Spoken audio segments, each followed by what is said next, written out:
Bonjour à tous. Aujourd'hui, petite vidéo tranquille dans la forêt pour parler de Dieu. La question qui est souvent posée, c'est: croyez-vous en Dieu? Alors, le problème avec cette question, c'est qu'elle présuppose que déjà vous savez ce qu'est Dieu. Donc ça ramène à une autre question qui est: qu'est-ce que Dieu? Alors, le problème, c'est que souvent quand on parle de Dieu, il y a une confusion parce que chacun y voit quelque chose de différent. Si par exemple je prends la mythologie grecque, on a les dieux.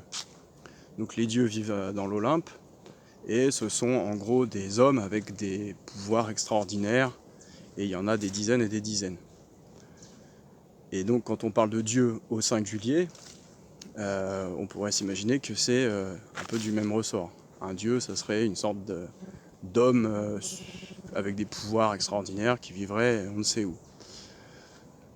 Or, Dieu, c'est pas du tout ça, parce que si jamais vous demandez aux gens est-ce que vous croyez qu'il y a un homme avec une grande barbe blanche qui vit quelque part dans l'univers et qui contrôle tout, non, bien sûr, je crois pas à ce truc-là. Ça serait un peu comme croire au Père Noël, quoi. Donc du coup, c'est quoi Dieu? Alors, il y a plein de spiritualités, de philosophies qui répondent à cette question. Personnellement, je me suis surtout intéressé au taoïsme. Je trouve que le taoïsme apporte beaucoup de réponses, mais en fait toutes les sagesses disent la même chose. Alors, dans toutes les mythologies également, on a cette idée que le monde, ou l'univers même, à la base, ce n'est rien. Il y a un grand néant.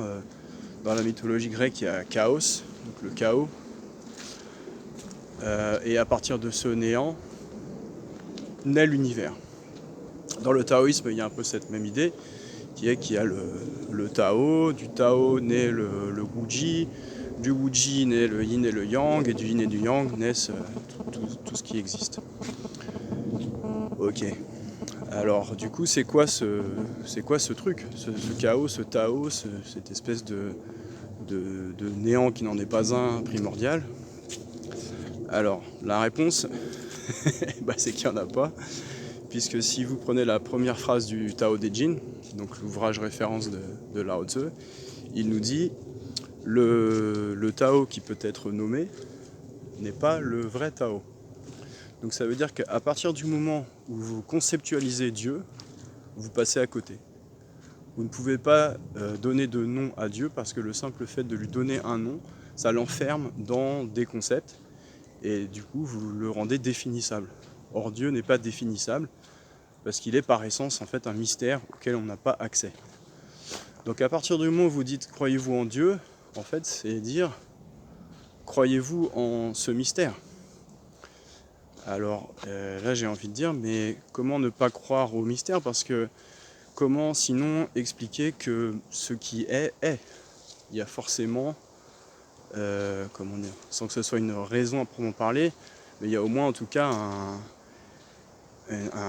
quelque chose de l'ordre de la cause et de l'effet, où il y a forcément des circonstances qui font que ce qui est et que ça n'est pas arrivé par hasard. Ou en tout cas, même si c'est arrivé par hasard, il y a forcément à l'origine une forme de force créatrice, de principe organisateur, qui fait que ce n'est pas le chaos. Comment ça se fait que une graine devient une plante, qu'un bébé devient un adulte, que les cellules s'organisent d'une manière tout à fait cohérente pour produire des êtres? La magie de la vie, ok. Si on parle de magie, enfin je parle de magie, c'est que quelque part, effectivement, il y a quelque chose qui échappe à la capacité qu'a l'humain à comprendre comment cela se produit.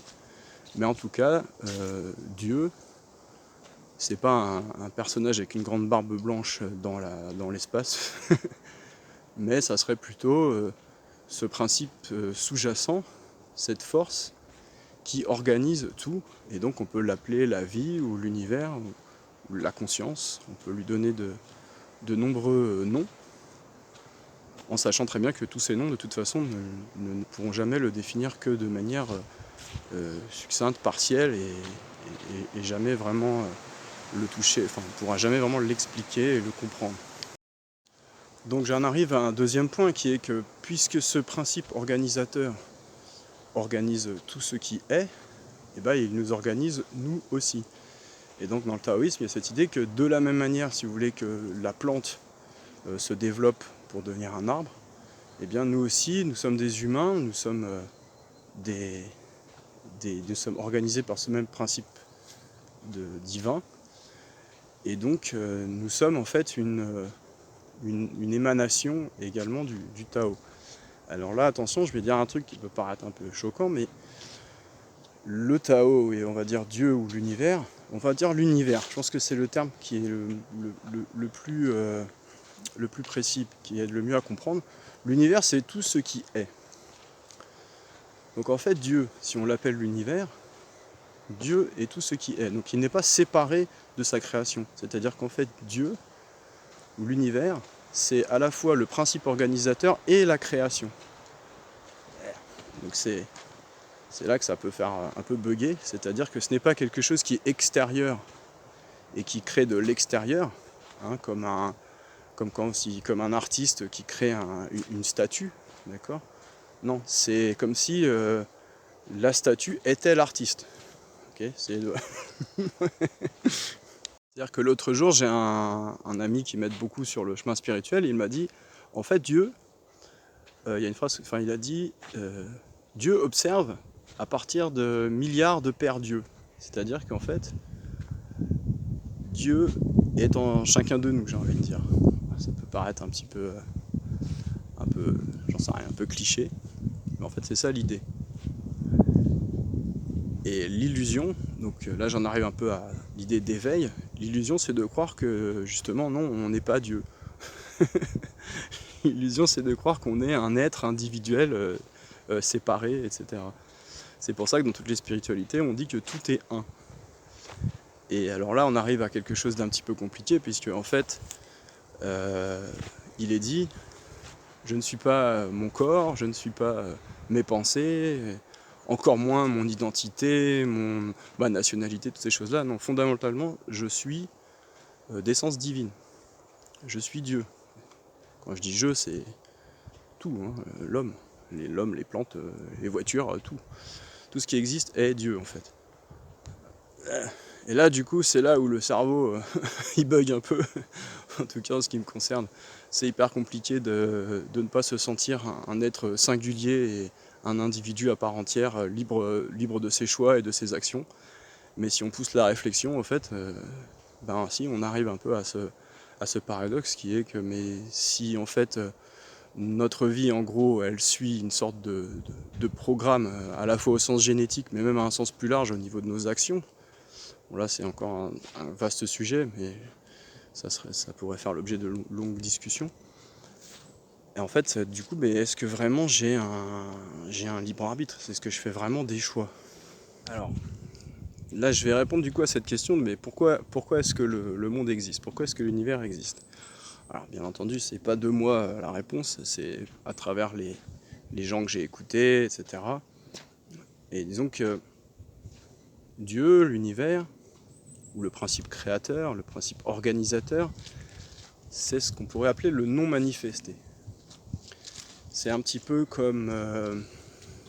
comment dire ça ? Il y a souvent cette analogie qui est utilisée, c'est celle de la toile. Vous faites un tableau, il est sur une toile blanche. Et sans cette toile blanche, il n'y a pas de possibilité d'avoir un tableau. Le bruit émerge du silence. Il faut toujours en fait qu'il y ait une forme de toile de fond sur laquelle les choses émergent. Et donc Dieu, c'est cette toile de fond. Mais c'est également ce qui en émerge. Et en fait, ce qui se passe, c'est que Dieu, alors eux l'appellent beaucoup la conscience, en fait Dieu, dans sa forme pure, est non manifesté. Et donc, il a besoin d'une manifestation, d'une incarnation, pour en fait se reconnaître. Donc en fait, le but du monde, le but de l'univers et le but de l'humain, c'est simplement comme par un effet miroir, de reconnaître Dieu. Et c'est juste un jeu. Alors, ça paraît un peu fou, Ça paraît difficile à comprendre. Mais comme je disais, Dieu est un mystère, donc de toute façon on ne peut pas vraiment comprendre ses motivations. Je ne sais même pas si le mot a du sens. Mais il y a cette idée que en fait, Dieu joue à se voir dans la manifestation. C'est un petit peu comme si, comme je disais, le sculpteur faisait une statue de lui-même et il observe sa statue parce qu'en fait lui, il n'existe pas. Il n'y a que par... C'est tordu mon truc, mais je sais pas si ça a du sens. C'est comme si c'était un pinceau qui vole, vous voyez, et il vole tout seul dans l'air. Donc pour pouvoir le peindre, il est obligé de peindre le peintre sur le tableau. Je crois que mes explications, elles embrouillent encore plus qu'elles expliquent. Je mettrai des liens en description vers les gens qui parlent de ça beaucoup mieux que moi, parce que à chaque fois que je m'essaye à cet exercice, je m'aperçois que je l'ai compris intellectuellement, mais c'est des trucs tellement... je sais pas comment dire, c'est tellement difficile d'en parler parce qu'il n'y a tellement pas de mots en fait. Bref, j'en arrive à un autre point que je trouve hyper intéressant. Peut-être c'est le seul point vraiment intéressant finalement, puisque à partir du moment où on accepte que bah oui, Dieu est un mystère, la raison pour laquelle on existe, on est sur Terre, tout ça, ça relève du mystère, et qu'en plus il y a l'absolu et le relatif, c'est-à-dire que dans l'absolu, du point de vue divin, de toute façon, on existe, point barre. Il n'y a pas de mission à accomplir, il n'y a pas de raison particulière pour laquelle on est sur Terre, autre que justement reconnaître Dieu en nous. Et alors là, du coup, la vraie question, en fait, c'est celle qui nous impacte directement dans notre vie, c'est mais oui, mais alors, comment on fait pour reconnaître Dieu en nous? Alors là, je vais parler d'un autre ami à moi, qui est aussi quelqu'un de très spirituel, et qui m'avait dit un jour, les choses qui te touchent, qui t'émeuvent, c'est là-dedans qu'il faut aller. Eh bien, en fait, après avoir pas mal réfléchi à cette question, et puis regardé mes expériences personnelles, je pense qu'effectivement, c'est comme ça qu'on communique avec Dieu, ou qu'en tout cas, Dieu nous indique le chemin qu'il veut qu'on prenne. Enfin, quand je dis il, c'est un peu bizarre du coup, puisque comme j'ai expliqué qu'en fait Dieu, c'était nous. Disons que comment nous faire plaisir à nous-mêmes, à notre propre nature, comment être en phase avec notre propre nature, notre nature divine. Et bien ça passe, je pense, beaucoup par les larmes. Et d'ailleurs, je me faisais cette réflexion, c'est que les larmes et le rire sont des choses mystérieuses. Je veux dire, une fois j'avais commencé à regarder un petit peu sur qui avait écrit sur le rire et pourquoi on rit. Moi j'avais trouvé le rire de Bergson, ok, mais à part ça, en fait, personne s'est vraiment posé la question, alors que c'est hyper bizarre le rire. Le rire, les larmes. Bon, bref. Et donc, l'autre jour par exemple, je regardais Le Seigneur des Anneaux. le retour du roi, Aragorn, voilà, vive le roi. Et il y a des scènes qui m'ont beaucoup touché. Alors, comme je suis un peu malade, ça c'est un truc aussi, profitez-en quand vous êtes malade pour regarder des films. Parce que quand on a un rhume, ou voilà, je parle pas d'être avec 42 fièvres au lit, mais là moi j'étais un peu enrhumé toute la semaine. En fait, quand on est malade, je trouve qu'on a les émotions, on est un peu plus à fleur de peau, quoi. Et on est plus facilement touché, ému par différentes choses. Bref. Donc je regardais Le Seigneur des Anneaux et en fait il y a des scènes qui m'ont beaucoup touché.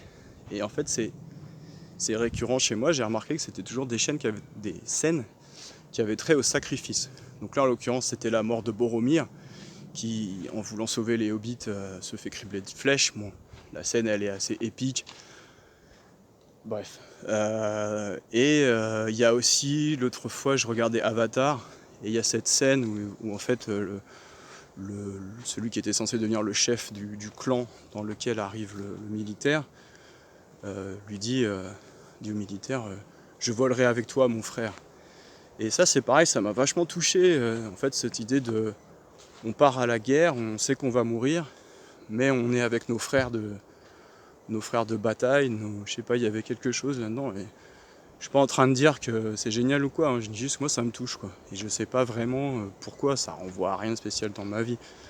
Il y a aussi eu tous mes chagrins d'amour, j'ai eu des chagrins d'amour hyper intenses, Je pense que peut-être tout le monde en a vécu, mais moi c'était vraiment hardcore.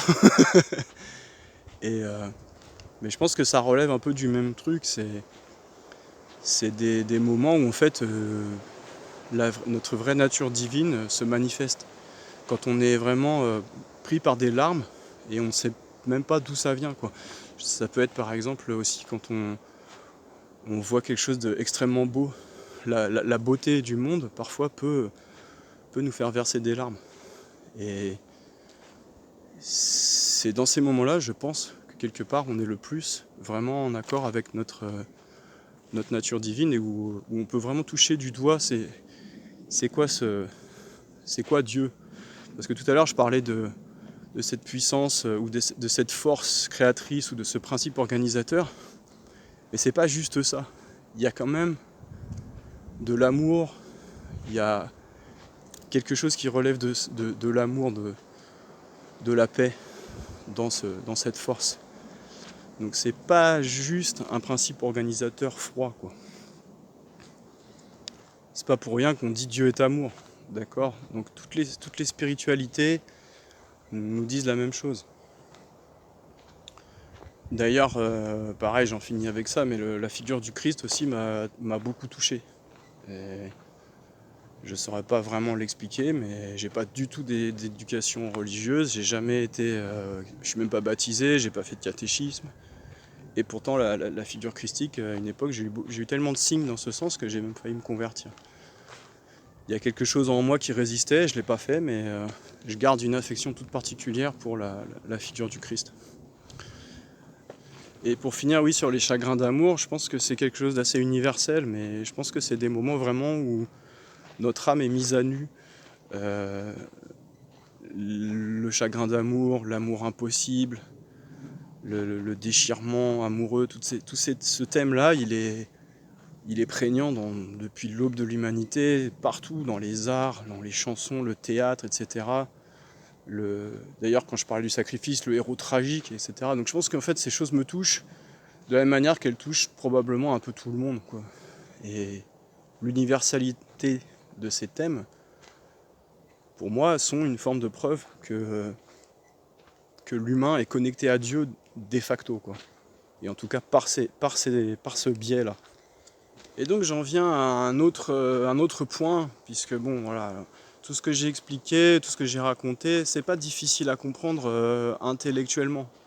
Mais ce qui est difficile, c'est de faire la jonction entre, on va dire, notre chemin spirituel et puis notre quotidien réel qui est soumis à tout un tas de choses. Le zen, le bouddhisme, ou les spiritualités en général, c'est prendre le point de vue de Dieu. En fait, l'éveil, c'est ça, c'est-à-dire avoir un point de vue, on va dire, détaché. On n'est pas identifié à nos croyances, nos opinions, ni même notre corps, etc. Mais on doit quand même vivre, voilà, aller manger, se lever, aller bosser, gagner de l'argent, etc. Et donc, je pense que l'erreur, c'est de croire qu'en fait la spiritualité, ça fait de vous des gens passifs qui acceptent tout et qui n'ont pas d'opinion, etc. Alors, en fait, dans le relatif, le truc, et je dis pas que c'est facile, hein, c'est très difficile, mais l'idée c'est que on est conscient qu'il y a un niveau divin auquel rien n'a d'importance. Qu'on vive, qu'on meure, que même la Terre explose, n'a pas d'importance, Dieu n'est pas affecté. Le bien, le mal, ce sont des notions humaines, Dieu n'a pas de référent humain. Il n'y a pas de valeur plus haute qu'une autre, ou de choses comme ça. Bon, encore que... je sais pas, quand je parlais de l'amour, après je sais pas si l'amour est une valeur pour m'en parler, bon bref.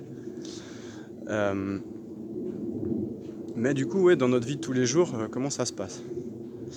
On a quand même des émotions, on a quand même des colères, des révoltes, et puis surtout en ce moment là avec le Covid machin, c'est hyper difficile, je pense pour beaucoup de gens, de gérer le truc.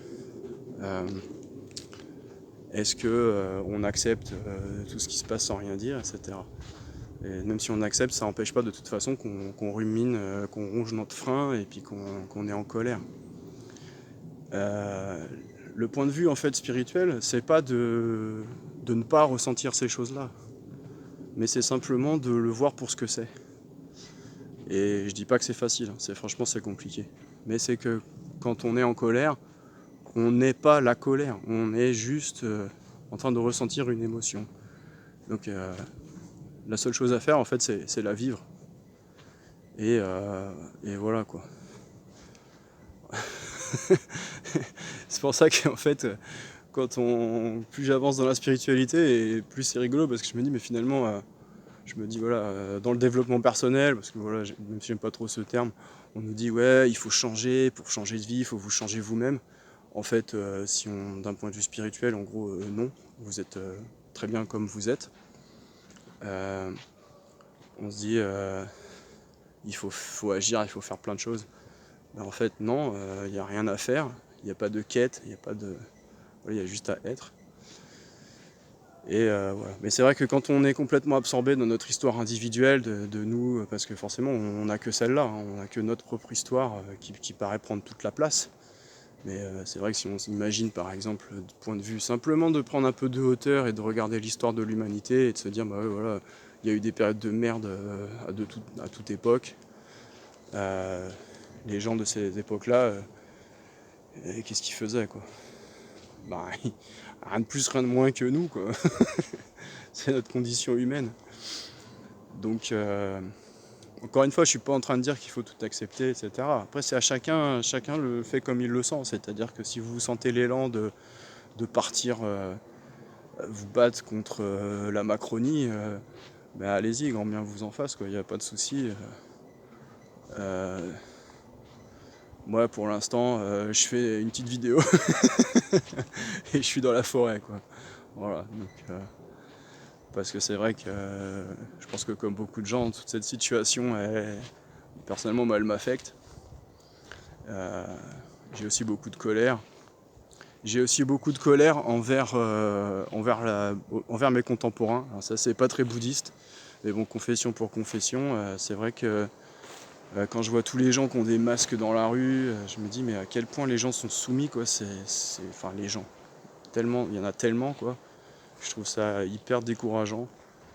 À quel point il y a aussi le nombre de gens qui... Bon, après, c'est parce que c'est mon point de vue, et effectivement, c'est qu'un point de vue, et peut-être que je ne détiens pas la vérité. Mais en tout cas, moi, de mon point de vue, ouais, je trouve que mes compatriotes sont un peu méprisables à bien des aspects, quoi. Enfin, mes compatriotes, certains, quoi. Ouais, peut-être que c'est pas bien de dire ça, j'en sais rien. C'est pour ça que je viens dans la forêt, parce que moi, dans la forêt, il y a que des randonneurs, des gens qui sont pas masqués. De toute façon, moi, je peux aller nulle part, vu que je suis pas vacciné, j'ai pas le pass sanitaire, parce que je suis complètement réfractaire à ce truc-là, et plutôt crevé. Bon, allez, j'arrête là mes élucubrations. J'ai dit un petit peu ce que je voulais dire. C'est un peu un journal de bord plus qu'autre chose. Voilà. J'ai pas de conseils à donner, j'ai pas à dire aux gens quoi faire. Chacun fait en sa conscience. Et voilà, donc l'essentiel de mon message, il était plutôt sur le divin, etc. Je mettrai en lien dans la description différentes chaînes, si ce thème vous intéresse, des chaînes, des sites.